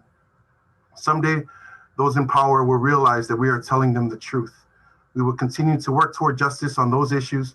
Our deputies will continue their community outreach in the Polynesian community, the Filipino community with community work toward healthcare equity, and the Micronesian community with the youth and educating them on the legal system. We are continuing our participation in community court, a partnership with the judiciary and the state. And we would like, as one of the other panels talked about, to be better about data collection. But we are underfunded and understaffed, and it is difficult to tell our deputies that are busy trying to help people on the ground that we are adding more to their plates. But if we can find a way to do it as an office, we will. And to answer the last question, or question 2, when our office hires attorneys, we hire people whose thinking aligns with the truth of this office, that all people, not just those that can afford it, deserve quality representation as a right. By approaching hiring in that way, we have built one of the most diverse firms, if not the most diverse firm in the state. But that does not mean we're immune to bias. We must eliminate beliefs of exceptionalism. We have to remain vigilant, as Dean Nelson stated in a past panel, and not be lulled into complacency. We will undergo our implicit bias training with Professor Levinson next week as part of our office training statewide, and our administration views this as a real opportunity to learn about ourselves and to take stock of what work still needs to be done. We acknowledge we can do better, especially when it comes to being mindful of intersectionality, of being diverse, and still asking ourselves who is missing.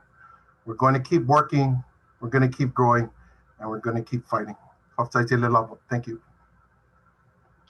Thank you so much. Our last speaker today is a federal public defender, but is representing the Japanese American Citizens League Honolulu today. Please join me in welcoming Melinda Yamaga. Thank you so much, Troy. I do have the distinct honor of going last and am not offended. I understand it is a function simply of my last name. So I am here on behalf of the Japanese American Citizens League. Just a tiny background. We are a volunteer made a variety of members of the community with diverse backgrounds. The Japanese American Citizens League is the nation's oldest and largest American civil rights organization. It was obviously founded, established almost 100 years ago, actually, to challenge racism and bigotry directed against Japanese American. Over its history, the core mission has remained in combating discrimination and intolerance, but we have expanded our focus beyond the AJA community. And now we focus on combating these issues for any affected by these injustices. So in particular, the Honolulu chapter for which I am representing, we are mindful of either the real and perceived unique situations for the AJAs in Hawaii. We are mindful of the socioeconomic status that AJAs hold in the state of Hawaii. We're also mindful of the unique ethnic and cultural makeup of our community that many have spoken about today and have been discussed on prior panels when we are making decisions on how to best effectuate change. So given our core mission has always been primarily focused on racial justice and systemic inequalities, the events of this last summer and this last year have reaffirmed that our organization is relevant, it's necessary, it's reinvigorated our efforts and reminded us that the hard work really must go on. We are particularly proud of the reputation that our organization holds in the community as a partner in social justice. We believe that other organizations have turned to us for support in helping put forth their efforts because of that reputation we've built based on our prior work. I'm so honored to see many of the organizations that we have either partnered with or promoted events on behalf of here on this panel today. And I do think it important to highlight some of the causes that we've tried to champion over this last year. So this last year, we supported the Black Lives Matter movement in a variety of different ways.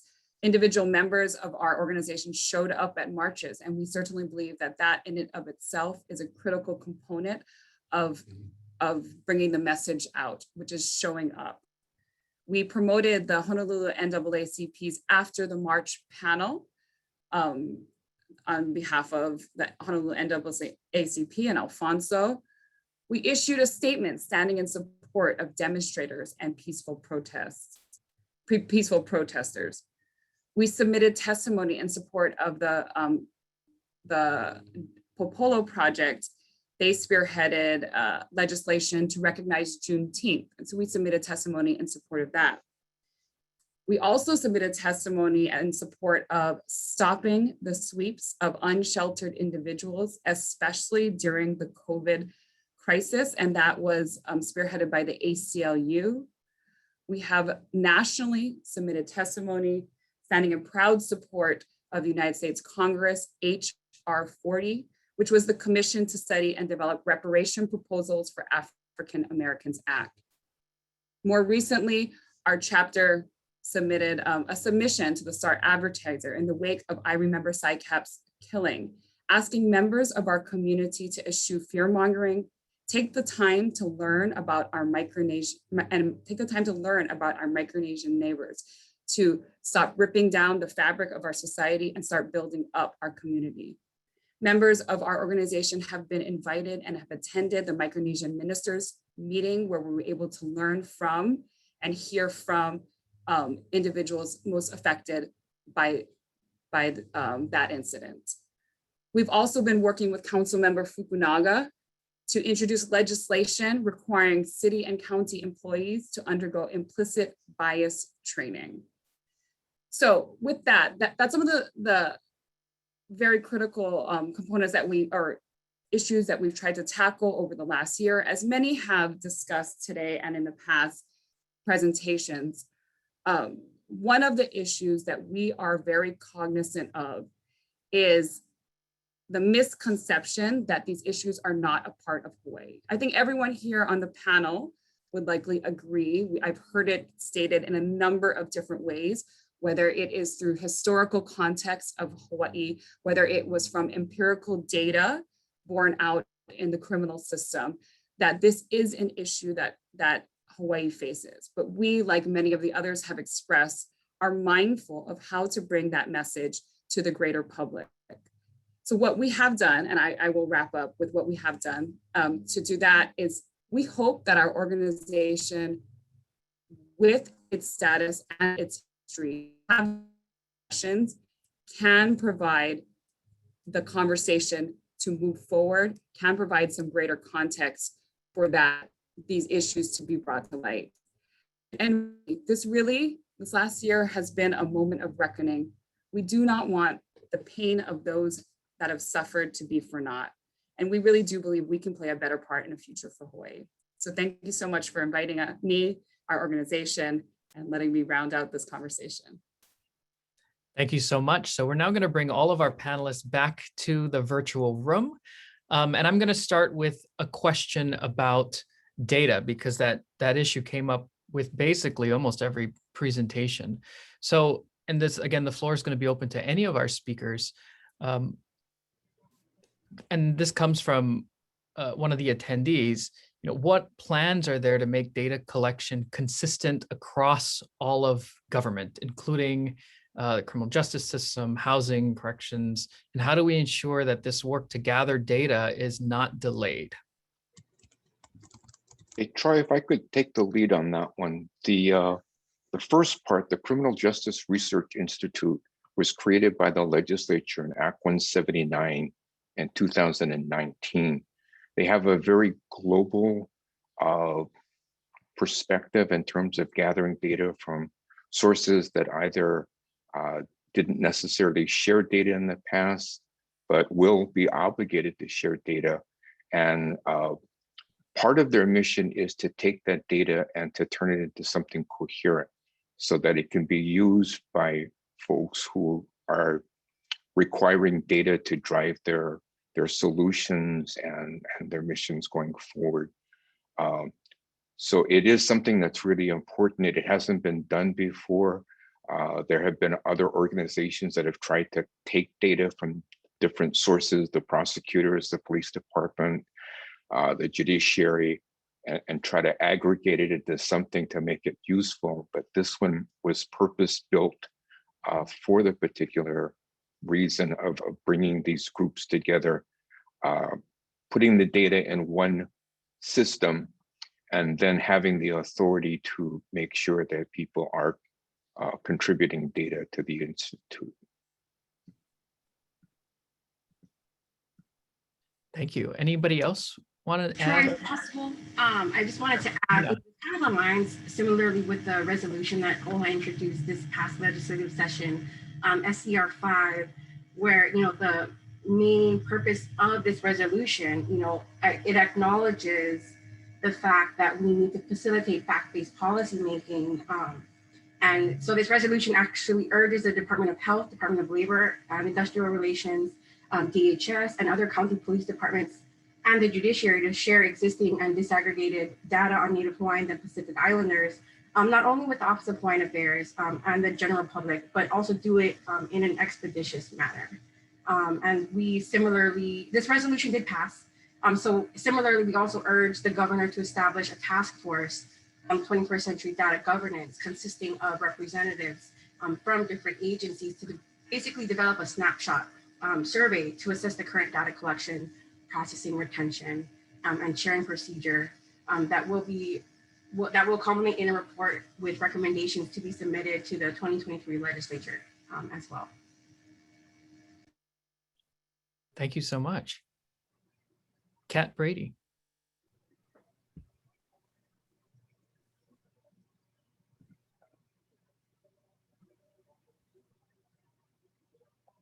Oh, Kat, we can't hear you. I'm not sure what's happening.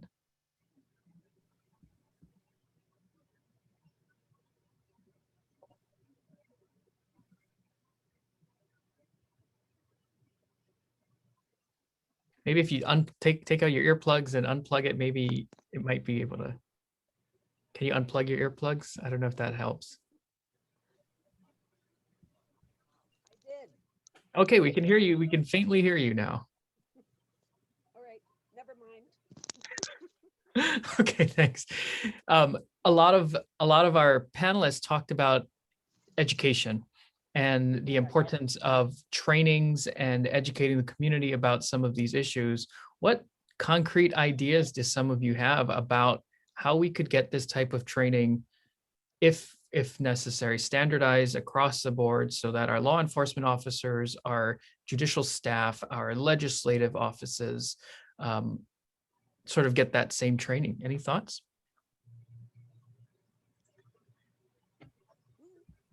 Troy, I think that you hit the nail on the head when you said training. And I think that we cannot just utter platitudes here. We have to be specific. And I think that when we speak of training, we need to talk about what is unique to the local community. For example, sensitivity to a particular cultural, sensitivity towards a particular ethnic group, sensitivity towards a certain gender or preference. The interesting piece that we find is that policemen are trained to do basic law enforcement, and the challenge they experience when they get and respond to a call is that they run into a dynamic that they don't address in the classroom or in the field exercises. And so I think that training, in addition to what is required by statute, that we must have the psychological and the sociological training that addresses what makes the people who live in Kalihi different at times for various reasons from the folks who may live in Kahala, and how you may, based on whatever status, need to respond differently. And it doesn't mean that you're any less of law enforcement. It means that you're meeting that particular individual where they are. And even for the offender that may have drugs or homelessness or PTSD for our veterans, all of those are relevant issues now that must be inculcated into the training platform for law enforcement. Thank you. Other thoughts? If I could just piggyback on what Alfonso just stated, I think that what he suggested is exactly right. You know, being mindful in creating a course of action particular to Hawaii. I just wanted to add to that, how do we implement that is part of the question. We would like, obviously what was said today and what we all know based on our own lives is that change is difficult. Change is always met with resistance, and people in order to effectuate the kinds of changes that we are, I think, here for today and hopeful that will be in the future. In some regards, it has to be mandated. And we don't a system that is very top heavy and we want the buy-in from all stakeholders, but nonetheless, there needs to be some aspect where those in power recognize, continue to implement the kinds of training that we believe is important, and at the end of the day, mandate it. So we are hopeful that those with the authority to do that will go ahead and take up some of these causes. So I'm going to piggyback off of that a little bit. Who's going to mandate that? Is that should we be talking about reaching out to all of the leaders of the different organizations to mandate it, or is it something that we got to get the legislature involved to mandate? What do you all think? Sure, I don't want to. Yes. Yes, it is. Yes. I don't want to hoard up the time. This is critical though, especially from a civil rights perspective. One, it has to be twofold. It has to be a public and private. Social justice agencies like myself need to be advocating it by doing work of educating and empowering at our level in the community. We need to hold workshops and forums that will allow our community to learn and know. And then we need the legislature to effect legislative change and the houses and councils to sign into law those ordinances and bills that would legally mandate it. And then we need to make sure that it is funded, because unfunded mandate continues unnecessary deaths and instances of violations and discriminations. And one other very critical point that we must include is the fact that leaders have to be empathetic to the entire community. And so the partiality or the biases towards the uniformed or your group does nothing to heal the community. So incorporated in this entire platform must be, how do we restore our communities? As I have continuously said, it is about us putting the neighbor back into the neighborhood. And that means that it must be standards, there must be enforcement, and there must be this relationship that is truly built between those required to enforce and those required to protect. Thank you. Hey, Troy, if I could mention, that was part of Chief Justice Rechtenwald's perspective when we mandated our implicit bias training for all employees, as well as implemented our harassment-free, discrimination-free workplace policies. What we're talking about, if you wanted to summarize what we're doing, we're talking about having the courtesy of dignity extended to everyone. And whether that's in the workplace, whether it's in the community, whether it's, encountering government or private businesses, if we understand that it's not acceptable in any context, and we clean up our own houses first, we take ownership. We see something, we hear something happens that we know is not right, don't accept it. And if people need to be kind of reminded that the common courtesy that you would extend to your family members or to your friends. It's interesting because we can all find something in common if we try. And that's the common human dignity and respect that everybody is entitled to, whether they're coming into court, whether they're coming into a financial institution, a governmental entity. And once you have that, then we don't give permission to institutions that don't behave appropriately, whatever those institutions are.